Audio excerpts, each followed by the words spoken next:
So 2022 was a really big year of reading for me. In 2020, I read 2 books, which was not very many. Last year in 2021, I read 16 books, and it really all started for me when I decided to read Dune for the first time. My dad loves that book. It's one of his favorite books. My brother, other people, and my friends and family love Dune and love science fiction and fantasy books. And so I decided to pick Dune up and to read and to give reading a real shot. And so in the fall of last year, I started reading more, and I ended up reading 16 books and loving building that habit. And so in 2022, I decided to make this the year of reading.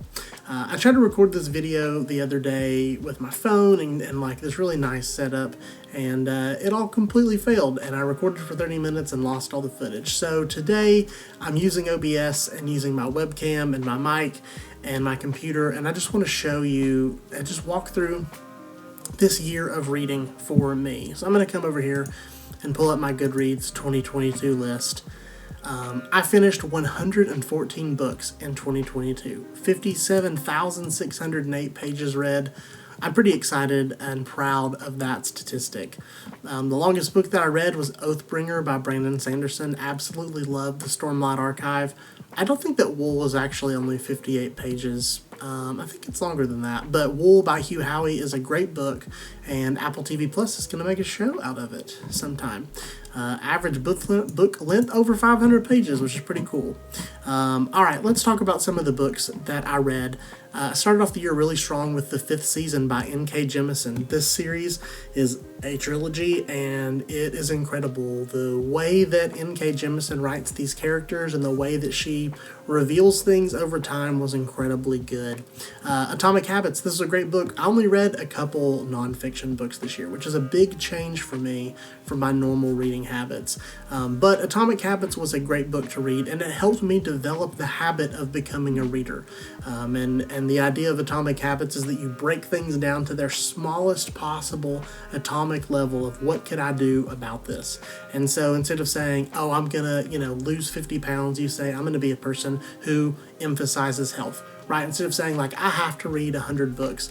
I just said, I want to become a person who reads, right? I want to be known as someone who reads. And so those things started shifting my habits over time. Great book, really enjoyed it.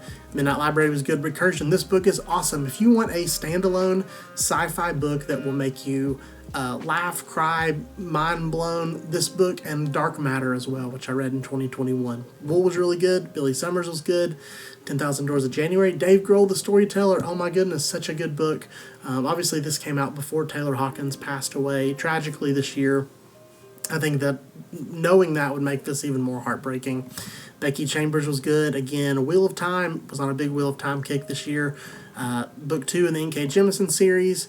Jake Tapper. This is actually a pretty good book if you like kind of like political thrillers. It's pretty good. The Stand.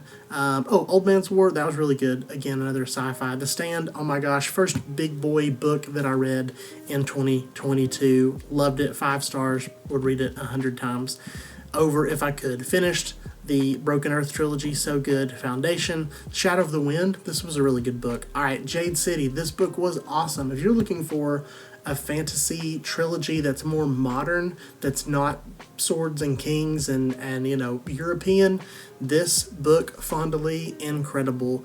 Loved this. Read some Dean Koontz. Mistborn started in my year of Sanderson reading. I ended up with 19 Brandon Sanderson books by the end. More of the Greenbone saga. Darker Shade of Magic, another great series if you want to get into reading some fantasy books that are really good but not too hard to read. Started reading The Dark Tower again, incredible. Way of Kings by Brandon Sanderson, one of my favorite books of all time. So good. More Dark Tower, more Brandon Sanderson, more Brandon Sanderson. An Absolutely Remarkable Thing by Hank Green. This book was so good. Again, if you want a short and current sci-fi book, it's a duology. There's one more after this. Read it. This book, The Last House on Needless Street. This book was trippy and amazing, and I don't want to give anything away, but you should read it. It was great. More Wheel of Time, more Stephen King. There's the other Hank Green book, Jade Legacy. This is the final book in the Greenbone saga, and it left me a puddle on the floor. Incredibly good. if you want to read a series in 2023 that is lengthy but not, like Wheel of Time length, read the Greenbone Saga. Read these 3 books by Fonda Lee. All right, more Wheel of Time. Red Rising, that was good. I'm going to read the rest of that series this year. More Sanderson. Okay, these books right here. Promise of Blood, Crimson Campaign, and The Autumn Republic. Brian McClellan, very similar writer to Brandon Sanderson. Flintlock Magic, really, really cool. These books were great. You need to read all 3 of them, though, because it's a trilogy.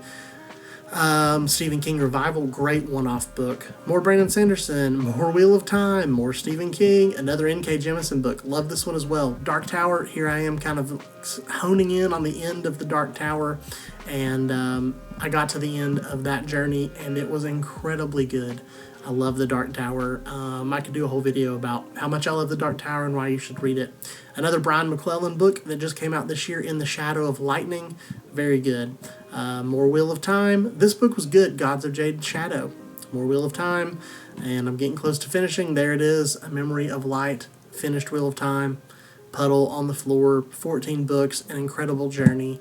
I read some of the ACOTAR books. They're actually pretty good. Trying to expand my horizons. Brent Weeks, Karen Slaughter, more Stephen King. Gideon the Ninth, that was a cool book. Necromancers in Space.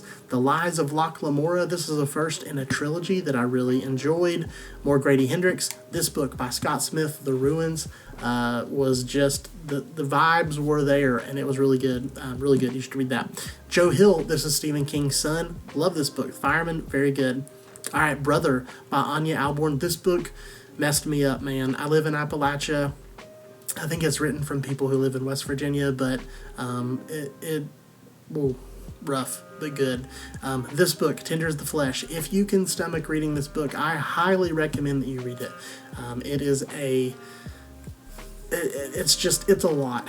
And in a short book, it's not very long. In a short book, it gives you so much. I'm thinking of ending things. Awesome book. Don't want to give any of it away. Really short. If you like kind of like confusing, unreliable readings that eventually come about and make sense, check it out. Stephen King, Fairy Tale. This is a new book. Really liked it. Portal Fantasy. I read it for the first time. Incredible. More Brandon Sanderson, New Lost Metal. This finished Era 2. All right, we're getting to the end. Poppy War by Rf Quang. This book just pushed me into a ball and then broke me in half. Incredible. It's sad. It was fun and rough, and I will read the rest of this trilogy this year. Cloud Cuckoo Land. I liked this book. It was really fun.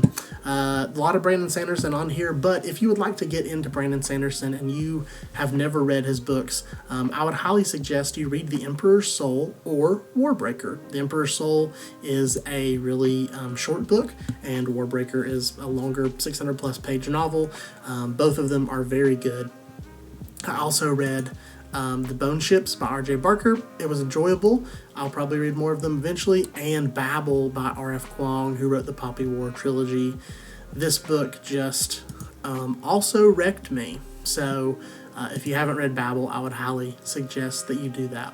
So those are just a quick overview of the 114 books that I read in 2022.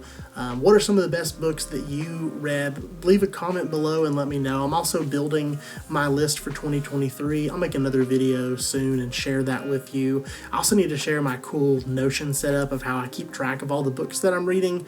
But I just wanted to get this out there. Again, I had so many technical difficulties with another video and decided, you know what, I'm just going to record this in one take on my computer and just let it happen. So I hope that you read something great in 2022. It was an incredible year for me, and I love this new thing that I've sort of built and am able to participate in this sort of world of books that I didn't really know existed until recently. Let me know in the comments, what's a great book that you read? What would you recommend someone reads? And let's read more in 2023. It was such a rewarding thing, and I'm excited to see where all of this goes in the future. So hey, thank you so much for watching this video. Maybe some of these books spark some interest in you. I'll put my link to my Goodreads profile in the description of this video. So if you want to be friends, add me as a friend. Let's chat. Let's hang out. You can also find me on TikTok as well. I'll be posting videos all year about my reading updates and reading journeys. All right, hey, thanks for watching this video. We'll see you next time.